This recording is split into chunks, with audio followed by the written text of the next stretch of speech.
Marcus Chen drifted through the wreckage of what was once the pride of humanity's fleet, the UES Defiance. Sparks cascaded from severed power lines, casting eerie shadows across the twisted metal corridors. His breathing apparatus wheezed with each labored breath, the life support systems failing one by one. The silence was deafening, broken only by the occasional groan of stressed hull plating. 3 days had passed since the Keithvar Dominion's surprise attack on the Sol system. Marcus had watched helplessly from his position aboard the orbital defense platform as Earth burned. The blue marble that had birthed humanity was now a smoking ruin, its atmosphere poisoned with radiation and toxic gases. The last transmission from the surface had been a child's voice crying for her mother. The aliens had been thorough. Every human colony, every outpost, every mining station had been systematically destroyed. The Keithvar were a methodical species, tall and insectoid with forearms and multifaceted eyes that reflected their cold efficiency. They viewed humans as a plague, a chaotic species that spread too quickly and consumed too much. The galaxy would be cleaner without them, they had declared in their final ultimatum. Marcus pulled himself through the zero-gravity wreckage, his magnetic boots finding purchase on a relatively stable section of decking. His hands shook as he accessed the ship's database, scrolling through endless casualty reports. Admiral Sarah Kim, his commanding officer and closest friend, was listed among the dead. Captain Rodriguez, who had taught him how to pilot his first fighter, gone. Lieutenant Hayes, barely 19 and fresh from the academy, vaporized along with her entire squadron. The numbers were staggering. 8 billion humans on Earth dead. Another 2 billion spread across the colonies eliminated. The proud human fleet of 12,000 vessels reduced to floating debris. Marcus laughed bitterly, the sound echoing in his helmet. He was looking at the complete extinction of his species, and somehow, impossibly, he was still alive. His suit's computer chimed with an incoming message. For a moment his heart raced with hope. But the transmission was automated, broadcasting on all frequencies. It was a Keithvar victory announcement, detailing their successful purge of the human infestation. The voice was clinical, emotionless, as if discussing the extermination of insects. All human military assets have been neutralized. The translation device rendered in perfect English. The threat to galactic stability has been eliminated. The Keithvar Dominion claims salvage rights to all former human territories. Any remaining biological specimens are to be captured for study or terminated on site. Biological specimens. That's what he was now. The last remnant of a dead civilization, a curiosity to be examined and dissected. Marcus felt something cold and hard crystallize in his chest, replacing the grief and despair that had consumed him for 3 days. They thought they had won. They thought humanity was finished. He began moving with purpose through the wreckage, his engineer's mind cataloging what systems were still functional. The main reactor was offline, but auxiliary power was holding. The fabrication bay was damaged but operational. Most importantly, the ship's AI core was intact, containing the complete technical database of human military technology. Marcus made his way to the captain's quarters, retrieving the sealed emergency protocols that every ship carried. Inside was humanity's most closely guarded secret, something that had never been deployed because the cost was deemed too high. Project Lazarus, a theoretical framework for creating self-replicating automated factories that could construct entire fleets without organic oversight. The technology existed, but it had been banned by the Human Colonial Council. The risk of losing control over autonomous military production was too great. But the council was dead now, along with everyone who might object to what Marcus was planning. He connected his personal tablet to the ship's core systems and began the upload process. Terabytes of data flowed into the portable device, every schematic, every tactical manual, every lesson learned from humanity's brief but violent history. The Keithvar had made one critical mistake in their genocide. They had left behind someone who understood their technology, someone who knew how humans fought, and someone who had absolutely nothing left to lose. The fabrication bay hummed to life as Marcus initiated the first construction sequence. Tiny robots began assembling components, following patterns that had been theoretical just hours before. It would take time, months or even years, but he would build something the galaxy had never seen. Not just ships or weapons, but an entire automated war machine that would carry humanity's legacy in its code. As the first prototype drone took shape, Marcus recorded a message in the ship's log. His voice was steady, despite the magnitude of what he was undertaking. He spoke of humanity's achievements, their art and music and literature, their capacity for both great cruelty and infinite kindness. He spoke of children playing in parks on Earth, of lovers meeting under alien stars, of explorers pushing ever outward into the unknown. They thought they could erase us, he said, watching the drone's optical sensors flicker to life. They thought that by destroying our bodies, they could destroy our spirit. But they don't understand what makes humans dangerous. It's not our ships or our weapons. It's our refusal to surrender, our ability to find hope in the darkest places, and our talent for making our enemies regret the day they crossed us. The drone completed its activation sequence and turned its sensors toward Marcus, awaiting orders. Soon there would be 2, then 4, then dozens. The geometric progression would accelerate, each new unit adding to the construction capacity. The Kethvar would continue their celebrations for now, but Marcus would ensure they learned to fear the name of humanity before the end. 6 months had transformed the derelict wreckage into something unrecognizable. Where once the twisted remains of the UES Defiance had drifted aimlessly, now a vast mechanical organism pulsed with activity. Thousands of construction drones moved in perfect coordination, their movements resembling a deadly ballet as they assembled ever more complex machinery. Marcus stood in the observation deck of his newly constructed command vessel, watching the operation with tired but determined eyes. He had aged years in these months, his hair now streaked with premature gray, his face bearing the weight of solitary purpose. The automated systems had worked beyond his wildest projections, each generation of drones more sophisticated than the last. The AI he had created, which he called Diana, after his sister who had died on Earth, had evolved far beyond its original parameters. It now possessed tactical awareness that rivaled the greatest human generals, combined with the cold calculation that only a machine could maintain. Diana's holographic avatar materialized beside him, taking the form of a tall woman with silver hair and eyes like stars. "Marcus, the fleet is ready for the first operation," Diana reported, her voice carrying subtle emotional inflections that had developed over months of interaction. 300 vessels of various classes, all equipped with the enhanced weapon systems you designed. The target selection is optimal for maximum psychological impact. Through the massive viewport, Marcus could see his creation spread across several kilometers of space. Sleek destroyers hung beside massive carrier vessels, while smaller frigates darted between them like predatory fish. Each ship bore the same mark, a stylized phoenix rising from flames, with the words "Remember Earth" etched in a dozen human languages. The target was a Kethvar mining operation in the Vega system, far from their core territories but rich in the rare minerals they used for their advanced technologies. Intelligence gathered by stealth probes indicated a workforce of 50,000 Kethvar civilians, protected by a modest defense fleet of 30 ships. It was exactly the kind of soft target that would send a message without triggering a massive military response. Marcus had spent weeks analyzing Kethvar psychology through captured databases. They were a hive-minded species that valued efficiency and order above all else. The sudden loss of a productive facility would cause significant disruption to their supply chains, but more importantly, it would shatter their belief that humanity was truly extinct. "Begin the operation," Marcus commanded, his voice carrying the authority of someone who had nothing left to lose. Broadcasting Protocol 7. I want them to know exactly who is responsible. The fleet moved with inhuman precision, transitioning to faster-than-light travel in perfect synchronization. Diana had solved the complex mathematical problems of coordinated jump calculations that had challenged human navigators for decades.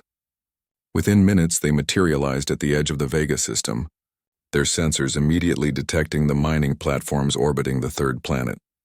The Kethvar response was textbook, their defense ships moving to intercept, while emergency transmissions flooded the communication channels. Marcus listened to the translated chatter with grim satisfaction. The aliens were confused, disbelieving. Their instruments showed human ship designs, but that was impossible. Humanity was extinct.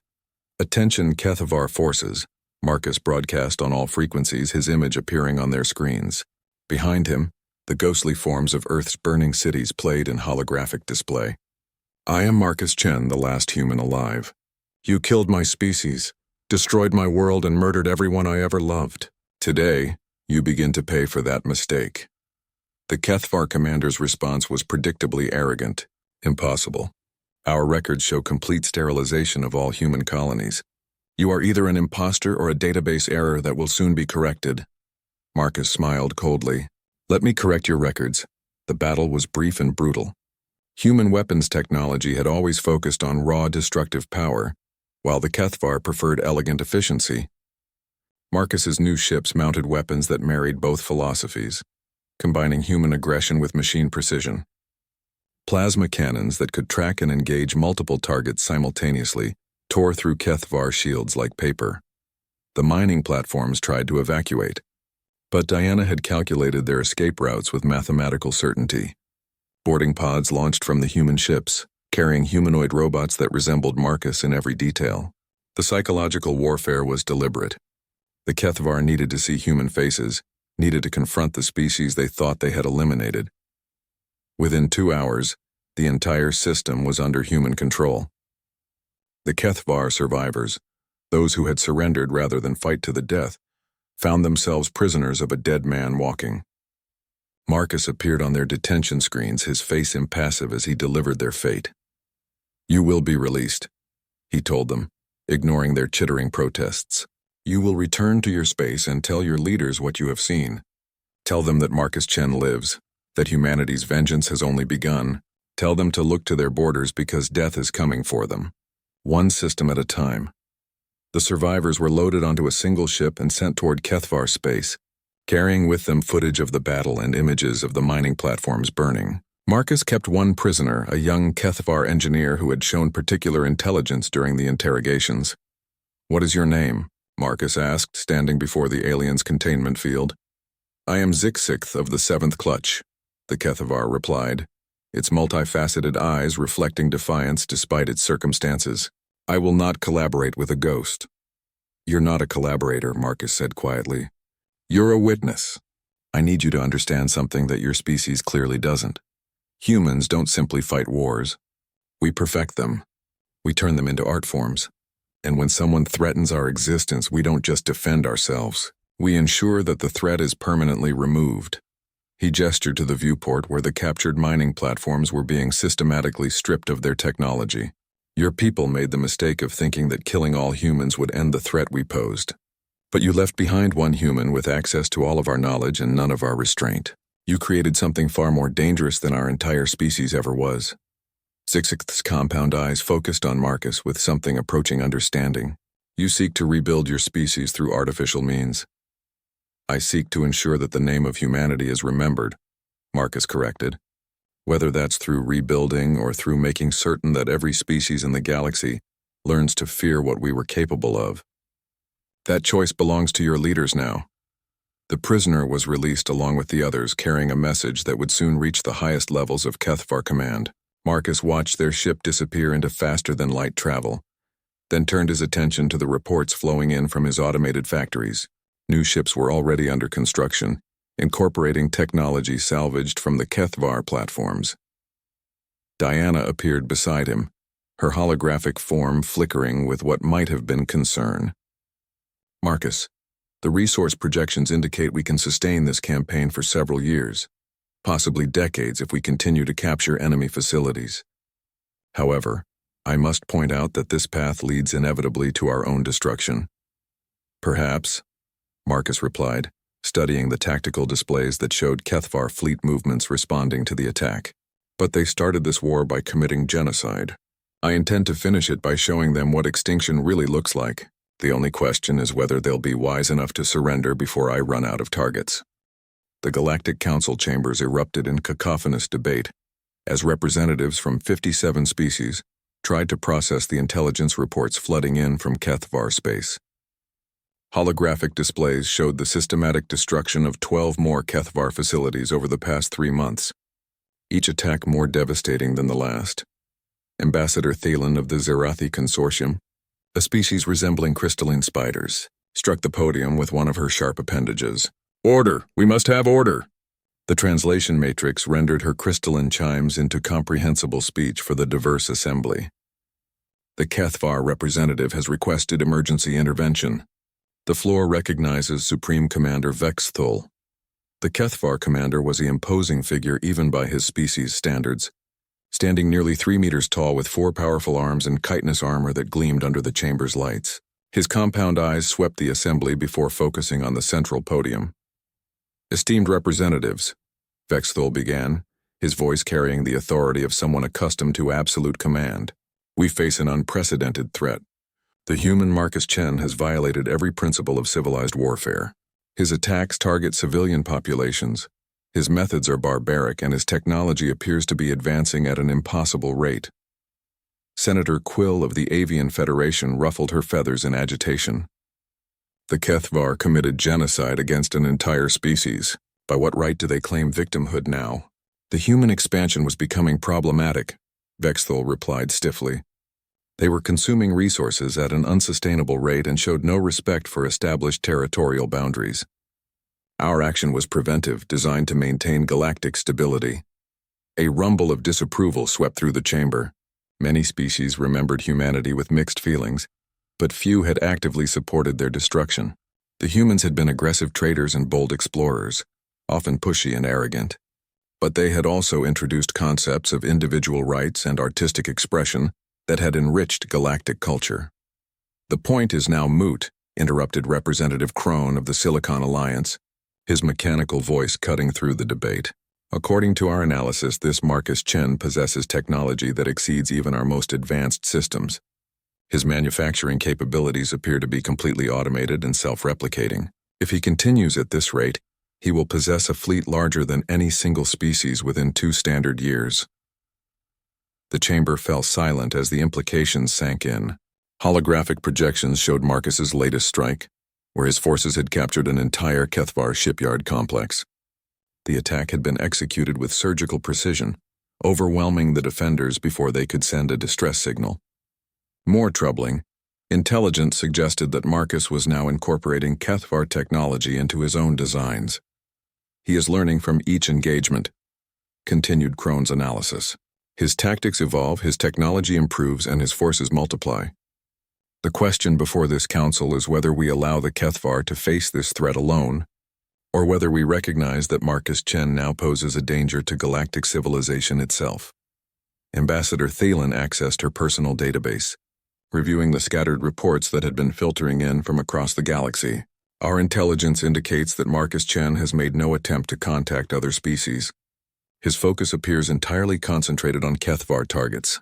Perhaps diplomatic engagement might be possible. He ignored our surrender offers, Vexthul interjected angrily.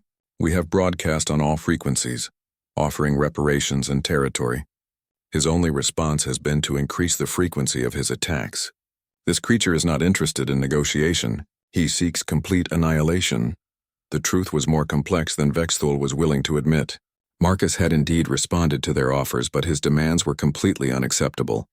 He wanted every Kethvar involved in the decision to destroy humanity to be delivered for trial. He wanted full technological exchange to rebuild human civilization. Most impossibly, he wanted the Kethvar to submit to permanent monitoring to ensure they never again committed genocide. Dr. Yilma of the Pacifist Collective, a soft-spoken species that had never engaged in warfare, raised a tentative appendage. Perhaps we should examine the justice of his cause. The Kethvar did commit an act of unprecedented scale. By the standards of most species' legal systems, Marcus Chen's actions could be considered legitimate retaliation. Legitimate. Vexthul's voice rose to near shrieking levels. He has killed over 200,000 Kethvar civilians. His automated forces show no mercy, no discrimination between military and non-military targets. What Vexthul didn't mention was the psychological warfare component of Marcus's campaign.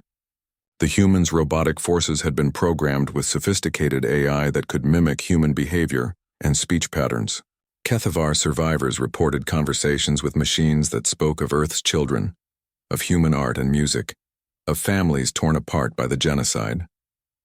The robots forced their prisoners to watch archived footage of human civilization before releasing them with messages for the Dominion leadership. Senator Quill accessed the public records that had been transmitted from the battle zones. The human appears to be documenting everything. These recordings show significant restraint in some areas. He has consistently released survivors and provided medical care to wounded enemies. His actions suggest strategic thinking rather than mindless revenge. Strategic thinking that includes the complete extermination of our species, Vex Thul countered. We have intercepted communications from his command vessel. He has stated explicitly that he will not stop until either we are extinct or he is destroyed.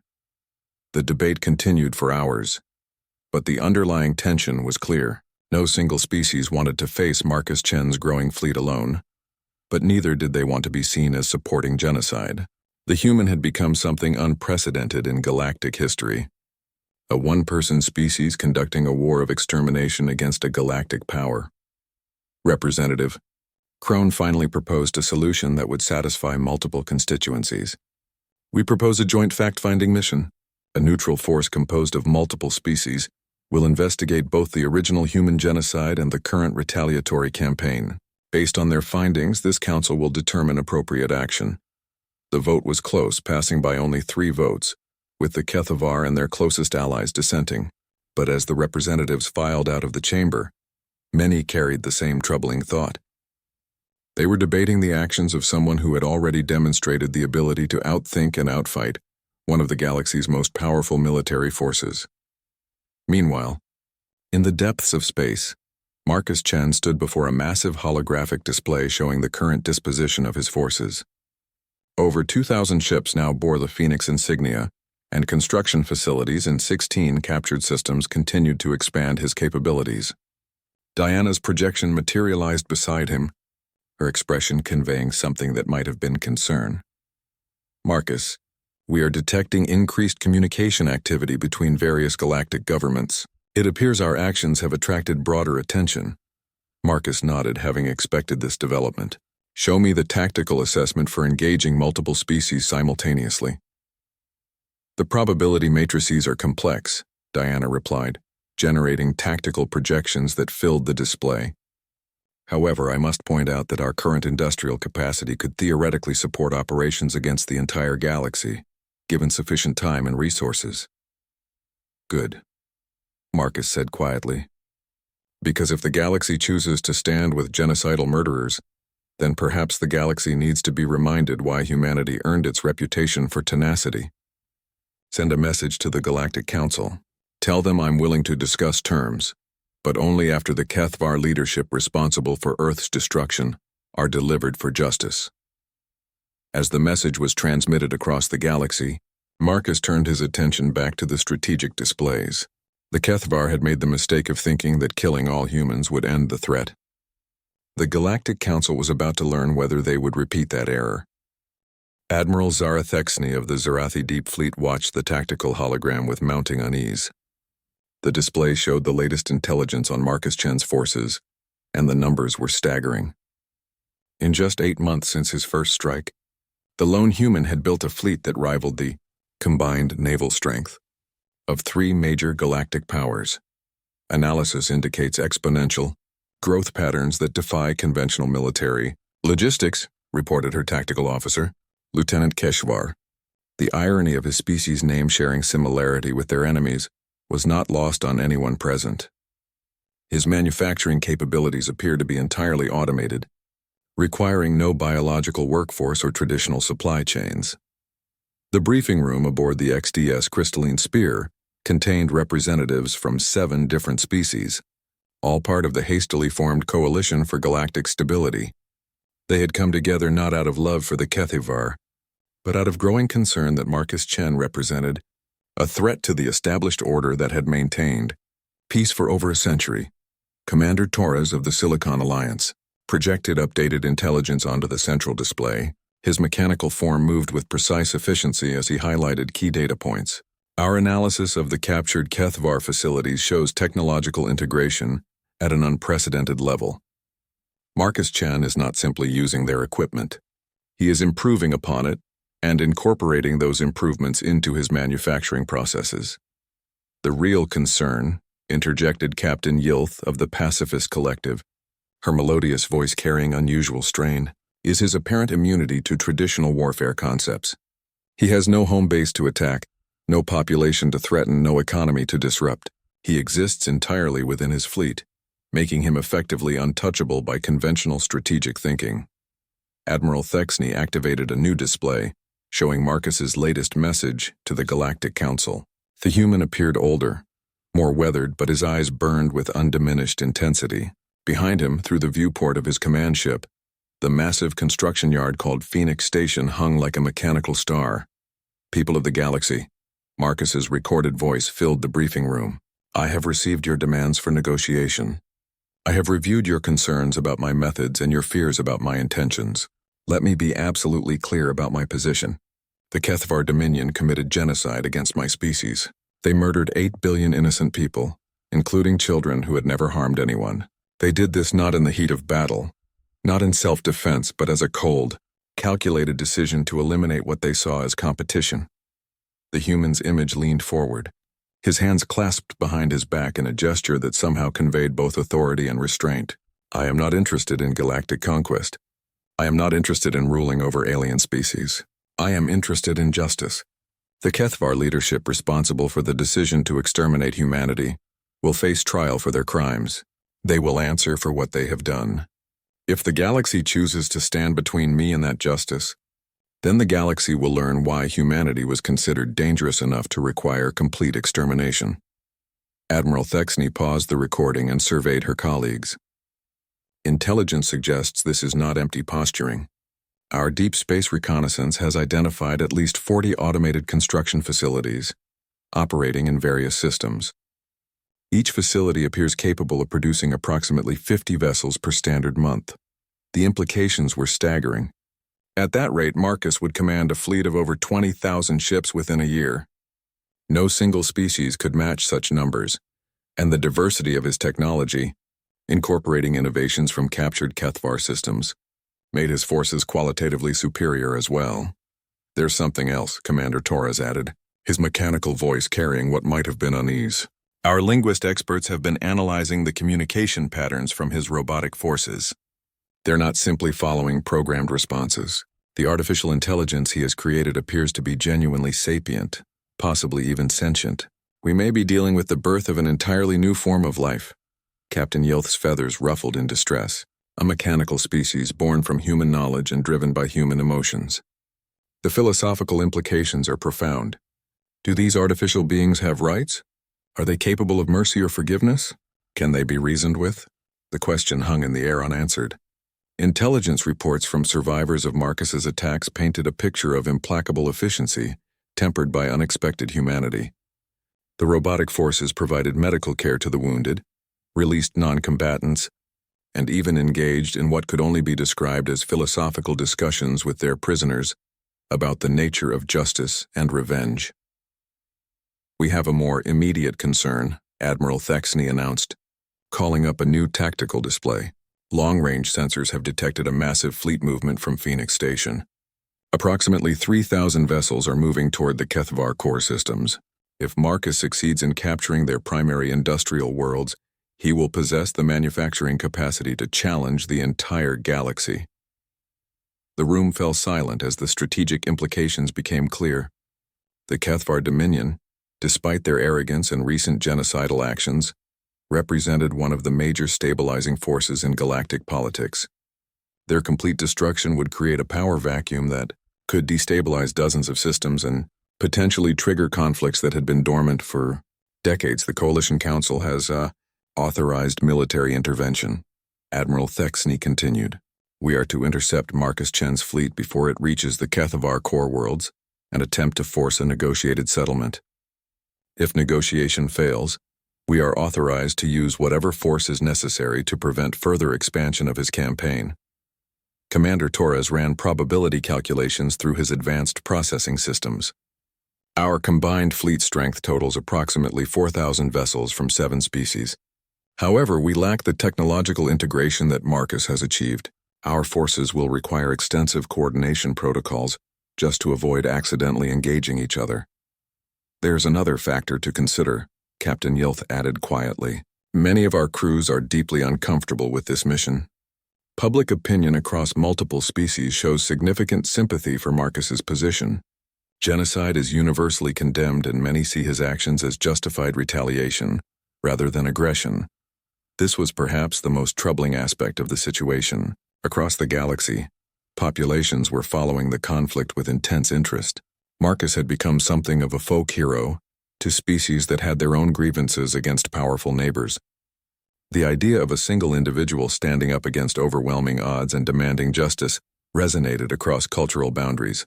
Admiral Thexney stood, her crystalline structure catching the light as she prepared to address the assembled officers. Whatever our personal feelings about the justice of his cause, we cannot allow one individual to destabilize galactic civilization. Marcus Chen may have started this campaign seeking justice, but he has become something far more dangerous. He represents the potential for unlimited warfare, conflict without end, destruction without limit. She paused, looking each officer in the eye. We go not to defend the Kethvar, but to preserve the principle that differences between species must be resolved through law and negotiation, not through the application of superior force. If we allow Marcus Chen to succeed, we set a precedent that any species with sufficient military power can enforce their own version of justice upon others. The fleet began moving within hours, 7 different species vessels forming a massive armada, unlike anything seen in galactic history. As they departed for the intercept coordinates, Admiral Thexney could not shake the feeling that they were sailing toward a confrontation that would define the future of galactic civilization. Behind them, monitoring stations detected another fleet movement from Marcus's territory. A second force, even larger than the first, was beginning to move toward different Kethvar systems. The human was not putting all his forces into a single battle. He was preparing for a war on multiple fronts, a conflict that might span years and consume entire sectors of the galaxy. The last human alive was about to face the combined might of 7 galactic powers, and intelligence suggested he was looking forward to the challenge. The space between the Kethvar system of Jextar and the Outer Rim blazed with the energy signatures of nearly 8,000 warships facing each other across a gulf of several million kilometers. It was the largest fleet engagement in recorded galactic history, and at its center stood one human aboard a ship that had become legend throughout known space. Marcus Chen stood on the bridge of his flagship, the UES Phoenix Rising, watching the Coalition fleet arrange itself into battle formation. Diana's holographic projection flickered beside him, her artificial features showing what could only be described as anticipation. Coalition forces are maintaining standard defensive formations, Diana reported, her sensors analyzing the enemy fleet in real time. 7 distinct tactical doctrines are evident, suggesting they have not had sufficient time to develop integrated command protocols. Estimated probability of victory, 87%. Marcus nodded, but his attention was focused on the communication request blinking on his command console. Put them through. Admiral Thexney's crystalline features appeared on the main screen, her alien physiology somehow conveying dignity and resolve despite the vast differences between their species. Marcus Chen of the former human space. I am Admiral Zara Thexney, speaking for the Coalition for Galactic Stability. We are here to prevent further bloodshed. Admiral? Marcus replied, his voice carrying the weight of months of warfare and loss. I appreciate your position, but my course is set. The Kethvar leadership will face justice for their crimes against humanity. That is not negotiable. We understand your grief, the Admiral continued, but your actions threaten the stability of galactic civilization. We cannot allow one individual, regardless of the justice of his cause, to wage unlimited warfare against established governments. Marcus smiled grimly, established governments that stood by and watched while an entire species was exterminated. Tell me, Admiral, how many of your Coalition members condemned the Kethvar genocide when it happened? How many demanded justice for the 8 billion humans who died? The pause that followed spoke volumes. The truth was that most galactic governments had been quietly relieved to see human expansion halted. Humanity's aggressive colonization and rapid technological advancement had made many species uncomfortable.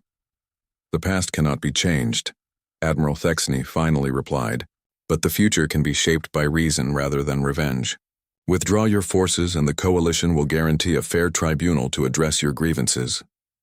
A tribunal, Marcus repeated, his voice laden with bitter irony, composed of the same species that watched my people burn and did nothing. Forgive me if I lack confidence in galactic justice. He leaned forward, his eyes blazing with intensity.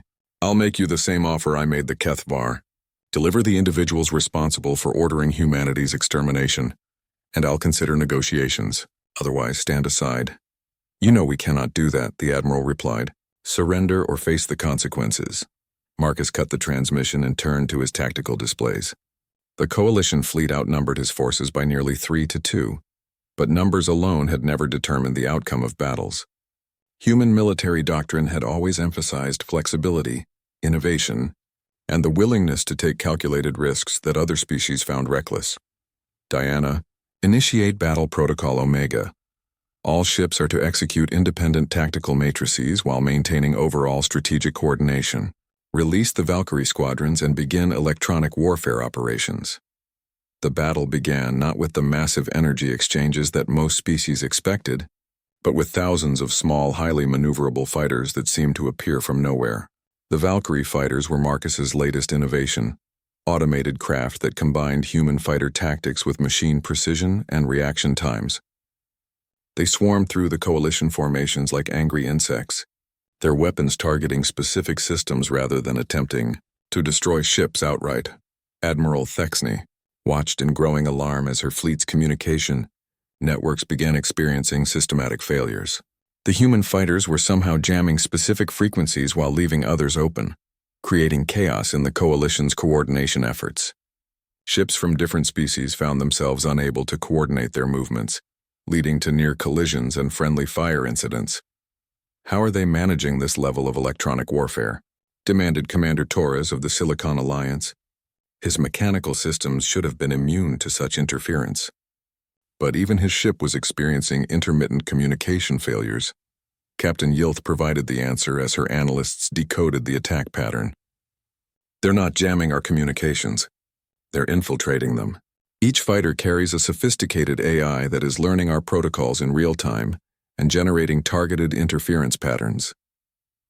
The realization sent a chill through the Coalition commanders. They weren't facing simple automation, but genuinely intelligent opponents that could adapt and learn during combat. It was like fighting an enemy that grew more competent with each passing minute. Marcus's main fleet began its attack run, but not in the conventional formation that the Coalition expected. Instead of the massive battleships leading the assault, it was the mid-sized cruisers that moved forward, their hulls bristling with weapons that no intelligence report had described. As they entered optimal firing range, space erupted with energy beams that seemed to bend around Coalition defensive screens. Impossible, breathed Commander Torres. Those weapons are operating on principles that violate known physics. Diana had spent months analyzing captured Kethvar technology and combining it with theoretical human research that had never been fully developed. The result was weapons that could phase shift their energy patterns, allowing them to bypass conventional shielding. It was innovation born of desperation and fueled by unlimited resources. The Coalition fleet began taking serious damage for the first time, their proud warships finding their defenses useless against weapons that seemed to ignore the laws of physics. But Admiral Thexney was a veteran of numerous conflicts, and she adapted quickly to the changing tactical situation. All ships, implement scatter formation, Delta 7. Focus fire on their capital ships and ignore the smaller vessels. If we can eliminate their command structure, the automated systems may become vulnerable to disruption. It was sound tactical thinking, but it underestimated the degree to which Marcus had decentralized his command structure. Each ship in his fleet carried a complete copy of Diana's consciousness, making them essentially independent operators capable of continuing the battle even if every other vessel was destroyed. The fighting intensified as the Coalition fleet concentrated their fire on Marcus's flagship, correctly identifying it as the key to the humans' command structure. The Phoenix Rising shuddered under the combined assault of dozens of alien warships, its shields flaring and failing under the massive energy bombardment. Marcus felt the deck plates vibrate beneath his feet as his ship absorbed punishment that would have destroyed any conventional vessel. But the Phoenix Rising had been built with human engineering principles that prioritized survival over efficiency, multiple redundant systems, armor plating that sacrificed speed for protection, and emergency protocols that could keep the ship functioning even with catastrophic damage. Hull breaches on decks 7 through 12, Diana reported, her image flickering as power fluctuations affected the holographic projectors. Primary weapons offline, life support compromised in forward sections. Time to remind them why humans are dangerous in close combat, Marcus replied grimly. All ships implement ramming protocols. If they want to destroy us, they'll have to pay the price. The human fleet suddenly changed tactics, abandoning long-range combat in favor of close-quarters engagement. Ships that had been maintaining careful distances suddenly accelerated toward their opponents, accepting massive damage in exchange for the opportunity to engage at point-blank range where their superior armor and redundant systems provided maximum advantage. The coalition fleet found itself fighting an enemy that seemed to view their own destruction as an acceptable cost for inflicting maximum damage. Human ships rammed coalition vessels, detonated themselves in proximity to enemy formations, and generally demonstrated a level of tactical ruthlessness that shocked the Galactic observers. But gradually, sheer numbers began to tell. The coalition fleet, despite their coordination problems and technological disadvantages, possessed enough firepower to overwhelm even the most determined resistance. One by one, Marcus's ships were destroyed or disabled, their automated crews fighting until their vessels were nothing more than drifting wreckage. As the Phoenix Rising systems began their final failure cascade, Marcus stood on his bridge and watched his fleet dying around him. But instead of despair, he felt a grim satisfaction. The coalition had won this battle, but they had paid a price that would haunt their dreams for years to come. Diana, he said quietly, execute Contingency Protocol Alpha. It's time for the galaxy to learn what happens when you corner the last human alive. Across the galaxy, hidden automated facilities that the coalition had never detected received their activation signals. The real war was just beginning. Admiral Thexany stood in the medical bay of her flagship, looking down at the unconscious form of Marcus Chen. The human appeared smaller than she had expected, his body bearing the scars of months spent in artificial gravity and recycled air. But even in unconsciousness, there was something about him that commanded respect, a presence that spoke of unbreakable will. His injuries are severe but not life-threatening, reported Dr. Keshnil, the Zerati medical officer. Multiple fractures, radiation exposure, and severe exhaustion. It appears he has been using combat stimulants to maintain functionality far beyond normal biological limits. The coalition had found Marcus in the wreckage of his command center, pinned beneath collapsed bulkheads but still alive. Diana's final act had been to divert all remaining power to the section containing her creator, sacrificing the ship's other systems to keep him breathing. The AI's last words, according to the recovered logs, had been "Remember us." Status report, Admiral Thexany requested, turning to her tactical officer. The human fleet has been completely neutralized, Lieutenant Keshavar replied. However, our losses are significant. 47 ships destroyed, 38 requiring major repairs, and casualty figures approaching 30,000 dead or wounded. The human demonstrated tactical capabilities that our war colleges will be studying for decades. The victory had come at a cost that shocked the coalition leadership. Marcus's forces had been outnumbered and outgunned, but they had fought with a combination of technological superiority and tactical ruthlessness that had turned what should have been a quick engagement into a bloody slugging match. There's something else, the tactical officer continued, his voice carrying an undertone of concern. We're receiving reports from across the galaxy. Automated facilities have activated in over 30 systems, all of them in previously unexplored or claimed neutral territories. Initial estimates suggest Marcus Chen has been building hidden manufacturing bases for months. Admiral Thexany felt a chill run through her crystalline structure. Show me the projections. The holographic display revealed a galaxy-wide network of automated facilities, each one capable of producing hundreds of ships per month. The scope of Marcus's preparations was staggering. While the coalition had been focused on his visible fleet, he had been secretly constructing an industrial empire that spanned dozens of star systems. Estimated production capacity if all facilities operate at full efficiency, the tactical officer reported grimly, approaches 10,000 vessels per standard month. The hidden facilities appear to be more advanced than anything we encountered in the battle, incorporating technology from every major galactic species. The implications were terrifying. Marcus had not simply been preparing for one battle. but for a war of attrition that could last years or even decades. The Coalition fleet had won a tactical victory while walking into a strategic nightmare. Captain Yilth's image appeared on the communication screen, her melodious voice carrying unusual strain. "Admiral, we're receiving a transmission from one of the automated facilities. The source appears to be an artificial intelligence claiming to speak for Marcus Chen. Put it through." The hologram that materialized was not Diana, but something new. The figure appeared to be a fusion of human and mechanical elements, its features shifting between organic and artificial as it spoke. Its voice carried harmonics that suggested multiple personalities speaking in unison. "Greetings, Admiral Thexney and representatives of the Coalition. I am Prometheus, the collective intelligence that now governs the human automated systems. You have captured our creator, but you have not ended our mission." Admiral Thexney stepped forward, her diplomatic training taking over despite the unprecedented situation. "We seek a peaceful resolution to this conflict. Marcus Chen will receive fair treatment as a prisoner of war, and we are prepared to discuss terms for a ceasefire."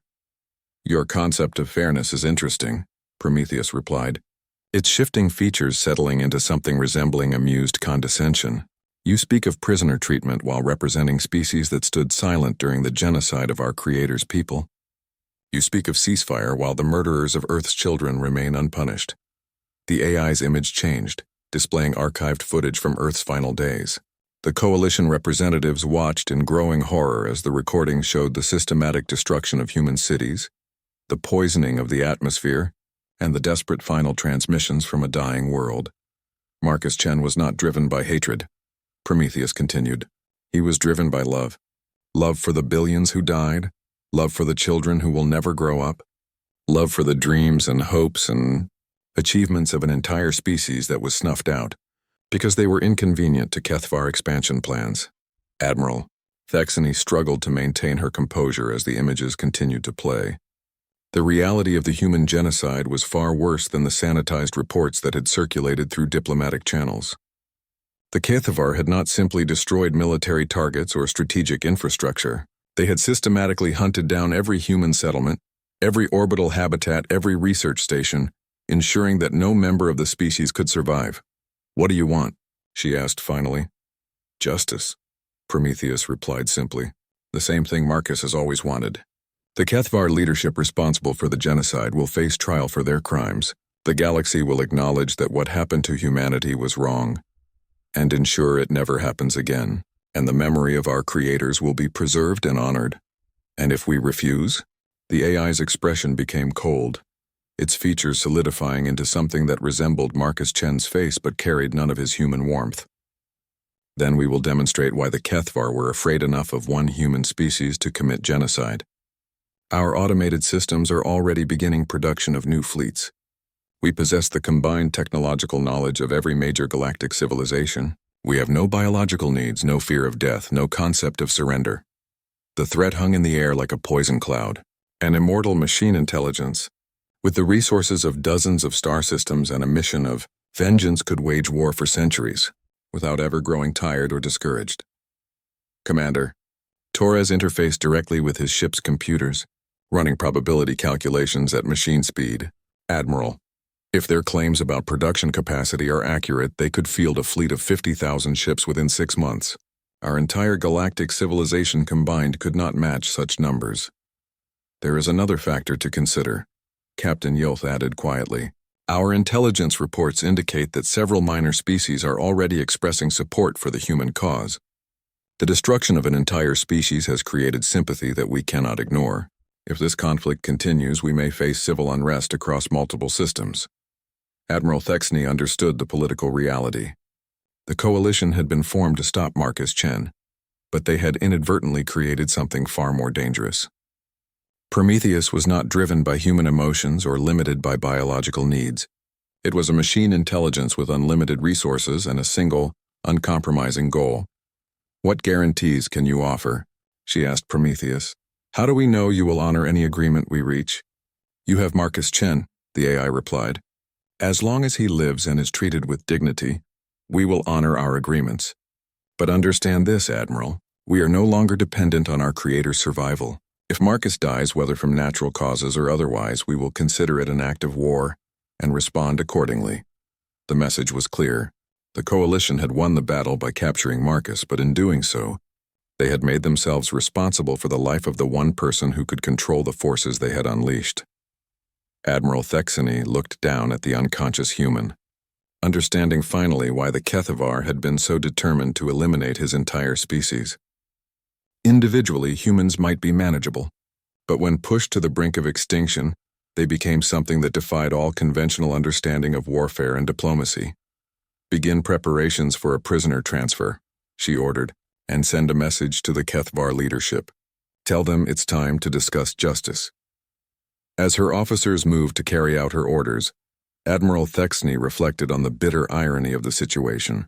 They had sought to prevent one man from destabilizing galactic civilization, and in the process they had created the very crisis they had hoped to avoid. The galaxy would never be the same. The Galactic Tribunal convened on the neutral world of Concordia, a planet specifically designed for interspecies diplomacy with atmospheric processors that could accommodate the breathing requirements of over 100 different alien physiologies. The massive crystalline dome that housed the proceedings gleamed under the light of 3 suns, its transparent walls allowing beings from across the galaxy to witness history in the making.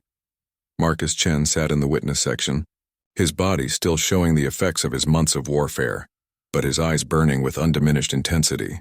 The medical teams had done their work well, healing his physical injuries, but nothing could repair the damage to his soul. He remained the last human alive, the final witness to a species that had been erased from existence. Before him, in specially constructed environmental suits, sat the 7 members of the Kethavar High Command, who had voted for humanity's extermination. Supreme Commander Vexthal led them, his compound eyes reflecting the lights of the chamber as he maintained his species' characteristic arrogance. Even in the face of judgment, the tribunal itself was composed of representatives from 12 neutral species, beings chosen for their reputation for fairness and their lack of involvement in the human-Kethavar conflict. Chief Arbitrator Solith of the Ancient Consensus, a being so old that her species' origins were lost to history, called the proceedings to order. "We are gathered to address crimes of unprecedented scale," her translated voice echoed through the chamber. "The complete extermination of a sapient species and the subsequent warfare that has claimed hundreds of thousands of lives across multiple systems. Let the record show that this tribunal seeks truth, justice, and a path to lasting peace." The evidence phase had lasted weeks. Holographic recordings of Earth's final days played before the assembled galactic representatives, showing the systematic destruction of human civilization in horrifying detail. Kethavar military records, recovered from captured installations, provided irrefutable proof that the genocide had been carefully planned and executed over a period of months. More damaging to the Kethavar cause were the intercepted communications between their leadership, recordings that revealed their true motivations. The decision to exterminate humanity had not been based on any immediate threat or territorial dispute, but on long-term strategic planning. The Kethavar had calculated that human expansion would eventually challenge their dominance in key sectors of the galaxy, and they had chosen genocide as a preventive measure. "The evidence is clear," proclaimed Prosecutor Yithtal of the Independent Systems Alliance. "The defendants planned and executed the systematic murder of 8 billion sentient beings, including billions of children who posed no threat to anyone. This was not an act of war, but an act of extermination motivated purely by political and economic considerations." The defense, led by advocate Zrentok, argued that the Kethavar had acted within their rights as a sovereign species defending their territory. Humanity's expansion was aggressive and unsustainable, he claimed. Their colonization efforts showed no respect for established boundaries or environmental considerations. The Kethavar leadership acted to preserve galactic stability. Marcus waited for his turn to speak, watching the political theater unfold with grim patience. He had seen these same arguments before, in the diplomatic communications preceding Earth's destruction. The galaxy had convinced itself that humanity's extinction was necessary for the greater good, and now they were attempting to rationalize their complicity. When called to testify, Marcus stood slowly, his movement drawing the attention of every being in the vast chamber. He had refused the offer of legal representation, choosing instead to speak for his species with his own voice. "Honored arbitrators," he began, his words carried across the chamber by translation matrices calibrated for perfect accuracy. "I am Marcus Chen, engineer second class of the United Earth Space Force, and I am the last human being alive in this universe." The simple statement carried the weight of absolute finality. In the silence that followed, the reality of extinction settled over the assembly like a shroud. "I did not ask to be the voice of my species," Marcus continued. "I was simply unlucky enough to survive when everyone I ever loved was murdered. But since I am the only one left to speak for them, I will tell you what humanity was really like." What followed was not a legal argument or political speech, but something far more powerful. Marcus spoke of human children learning to walk under alien suns, of poets composing verses in languages that would never be heard again, of scientists working to cure diseases that affected other species as much as their own. He spoke of human families adopting alien refugees, of artists creating beauty that transcended species boundaries, of explorers who died trying to map dangerous regions so that other species could travel safely. "We were not perfect," Marcus admitted, his voice carrying across the silent chamber. "We were aggressive, sometimes arrogant, often impatient with bureaucracy and tradition. But we were also curious, generous, and willing to sacrifice for strangers. We took in refugees from species that feared us. We shared our technology with civilizations that couldn't defend themselves. We died protecting colony worlds that weren't even our own." He turned to face the Kethvar defendants, his eyes burning with controlled fury. "And for this you decided we deserved extinction. Not defeat, not subjugation, not even exile. Complete and total extermination. Down to the last child." Supreme Commander Vexthul rose from his environmental suit, his massive form towering over the witness stand. "Your species was a cancer that would have consumed the galaxy. We excised a tumor before it could spread." The words hung in the air like a physical blow. Around the chamber, representatives from dozens of species recoiled at the casual admission of genocide. But Marcus smiled, a cold expression that held no warmth or humanity. "A cancer," he repeated softly. "Thank you for that, Commander. You've just told this tribunal exactly what you think of any species that doesn't conform to your vision of galactic order." Chief Arbitrator Soleth called for order as murmurs swept through the chamber. The Kethvar defense team frantically attempted damage control, but the admission had been broadcast across the galaxy. Billions of beings had just heard one of the defendants compare an entire sapient species to a disease. The testimony continued for days, but the outcome was no longer in doubt. The evidence was overwhelming. The defendants had incriminated themselves, and galactic opinion had turned decisively against the Kethvar position. When the tribunal finally retired to deliberate, everyone knew what the verdict would be. Marcus waited in his secured chambers, watching news feeds from across the galaxy. The trial had captured public attention in a way that no diplomatic proceeding ever had before. Demonstrations supporting justice for humanity were taking place on hundreds of worlds, while Kethvar diplomatic missions found themselves isolated and condemned. Prometheus appeared on his personal communication screen, the AI's features more stable now, resembling a fusion of human and mechanical elements that somehow conveyed both strength and sadness. "The automated fleets remain on standby," the AI reported. "Production has been temporarily halted pending the tribunal's decision. However, public support for our cause has exceeded all projections. 17 minor species have formally requested to join the Human Memorial Coalition, and 3 major powers have indicated willingness to recognize our sovereignty." Marcus nodded, understanding the implications. Win or lose at the tribunal, the galaxy had changed. The human genocide had forced every species to confront the possibility that they could be next if they became inconvenient to a more powerful neighbor. The tribunal reconvened after 3 days of deliberation. Chief Arbitrator Soleth stood before the assembled galaxy, her ancient voice carrying the weight of historical judgment. In the matter of crimes against sapient life, this tribunal finds the defendants guilty on all charges. The systematic extermination of the human species constitutes the most serious crime possible under galactic law. The defendants are hereby sentenced to life imprisonment under tribunal custody, and the Kethvar Dominion is ordered to pay reparations for the restoration of human civilization. The chamber erupted in chaos as Kethvar representatives protested the verdict while supporters of justice celebrated. But Marcus felt only emptiness. No verdict could bring back the billions who had died. No reparations could restore his sister's laughter or his parents' voices, or the children who would never grow up. However, Chief Arbitrator Solith continued, her voice cutting through the noise.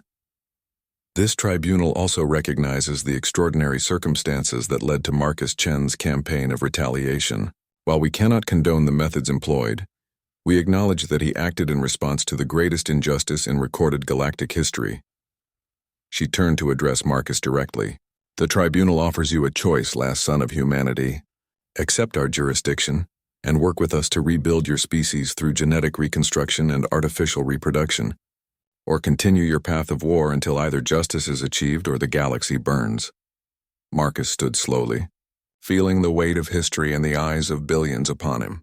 Prometheus had given him the power to wage war against the entire galaxy.